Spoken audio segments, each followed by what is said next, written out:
self-defense force were conducting a small-scale joint exercise. Its purpose was to train to intercept Soviet aircraft. At that time, the Cold War was at its peak, so such drills were taking place all over Japan. For the United States, Japan was geographically at the forefront of the Cold War. 9 years earlier, in 1976, a Soviet MiG-25 fighter jet arrived at Hakodate Airport for defection purposes. It urged the sense of crisis on the part of the US military. But the Cold War itself was also a major scenario that they evil had set up. If a war happens, special demand will be generated, and the economy will be temporarily enriched, right? That is also one of their alchemy. They treat the lives of so many people as if they were their toys. I will never forgive them. And on the day of the incident, during the joint military exercise, the US side was instructing the Japanese side on intercept training. The exercise didn't use live ammunition, but only lock on to enemy aircraft. By the way, the US military unit that conducted this training is the key to the JAL Flight 1223 incident. Rinko-san, you understand, don't you? Special Forces, Shadow Forces or separate unit?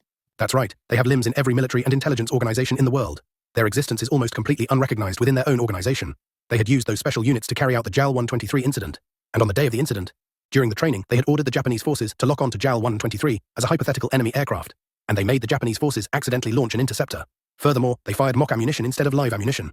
This is also very cunning for them, but in the case of live ammunition, the bombs would explode on the spot, and the shootdown would be discovered. Therefore, they dared to use a mock-up.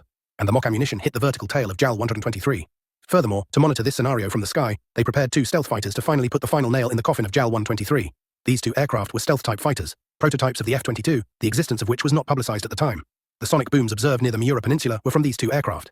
They continued to pursue JAL 123 after it was hit, and they anticipated JAL 123 will crash straight down toward the Suruga Bay. But in fact, it never happened.